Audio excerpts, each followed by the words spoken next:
Hello friends, welcome to Geetanjali Nanda classes. आज video start करने से पहले आप सबको एक बहुत बड़ा thank you.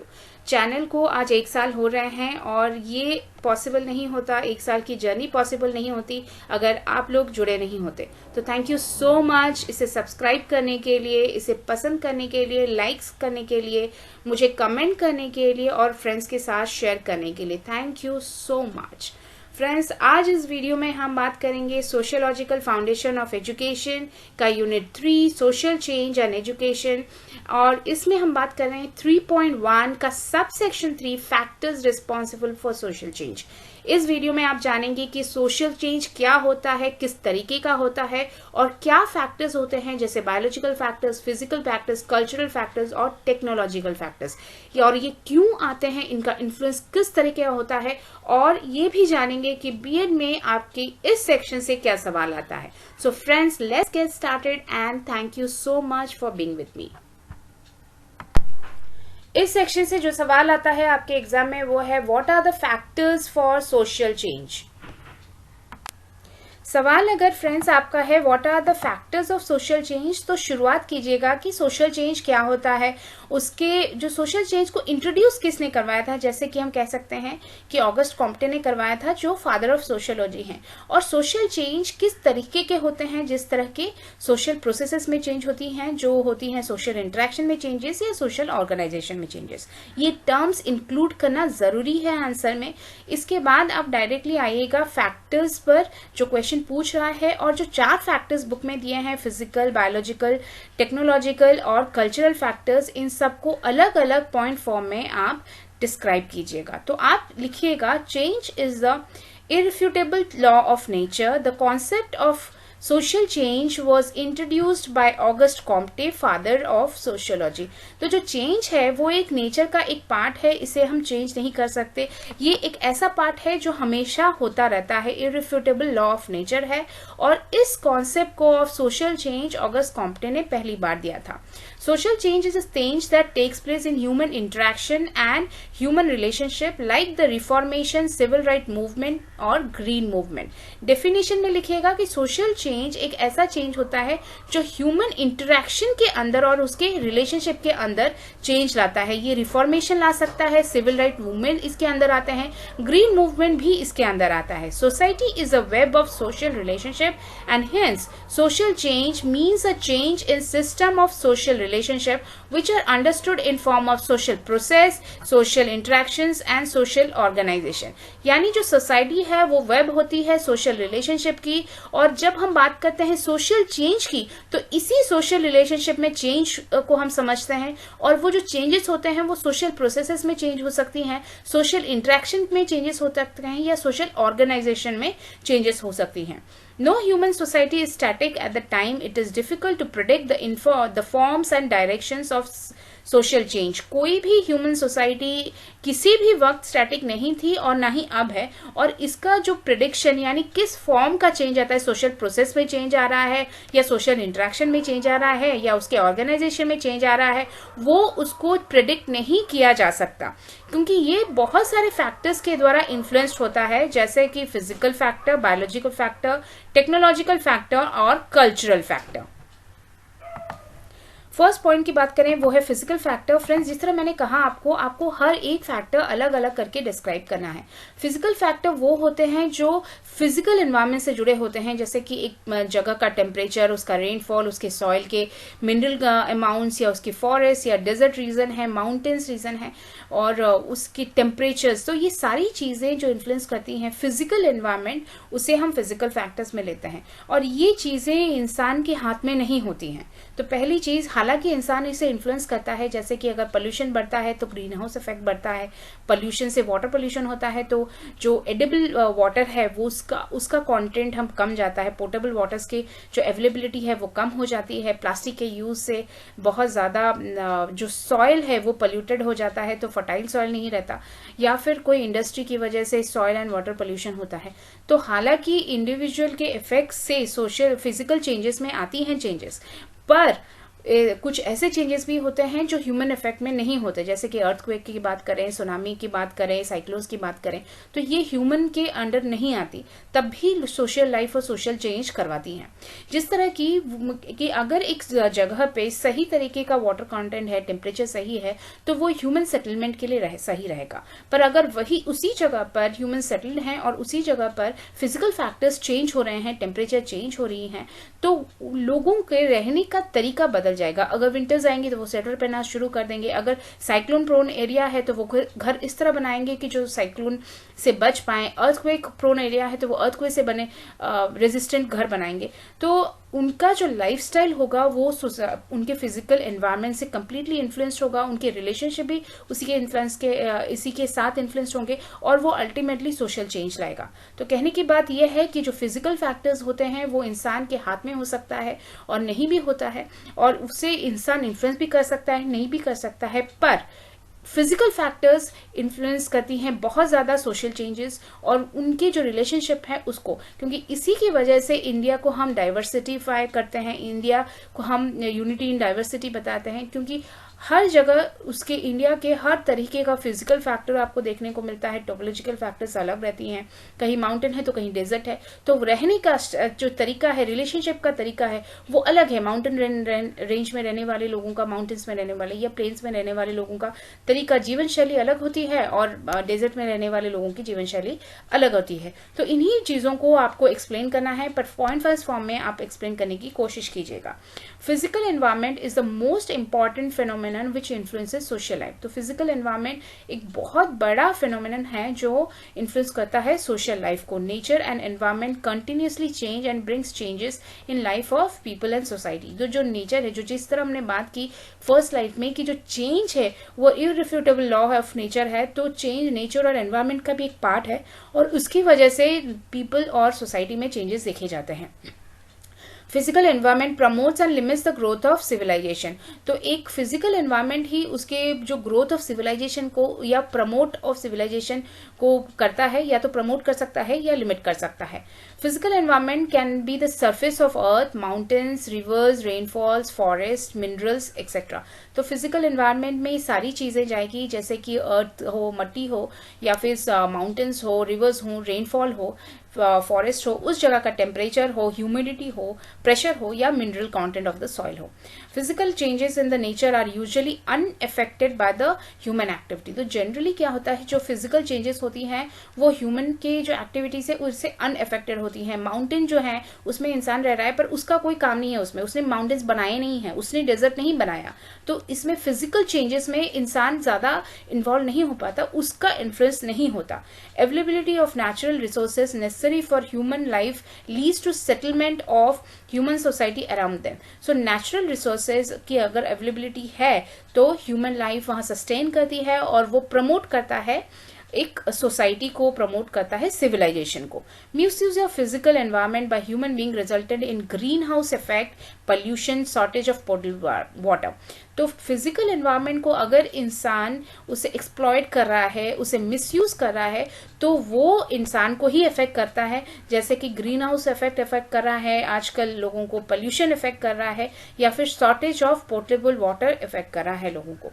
Physical environment compulsion effect social life by providing new ways of living and setup of social relationship and include social change। तो जो फिजिकल एनवायरनमेंट है वो कंपेल करते हैं लोगों को एक अलग तरीके से, न्यू स्टाइल से जीवन जीने के लिए, एक नए सेटअप करते हैं, एक नया रिलेशनशिप सेटअप करने के लिए वो फोर्स करते हैं फिजिकल एनवायरनमेंट। और जब हम नए तरीके से जीवन जीते हैं, एक नए शैली से हम सोशल रिलेशनशिप मेंटेन करते हैं, वो लीड करता है social change. So physical factors directly influence social change.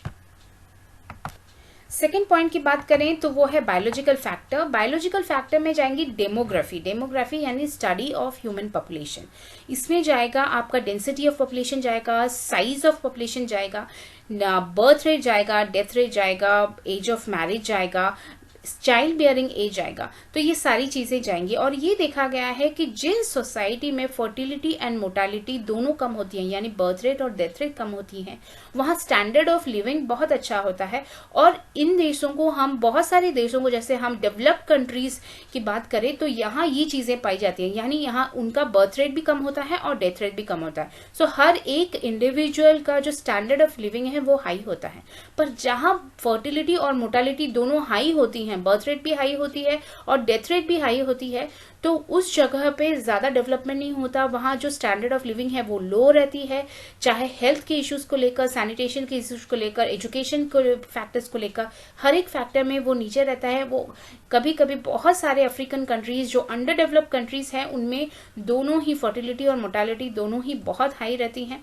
तो जिस तरीके का जो डेमोग्राफी है एक कंट्री का, एक सोसाइटी का, उसके हिसाब से उसकी सोसाइटी बनती है और उसके हिसाब से ही लोगों का स्टैंडर्ड ऑफ लिविंग और उनका सोशल चेंज बनता है या सोशल रिलेशनशिप बनता है।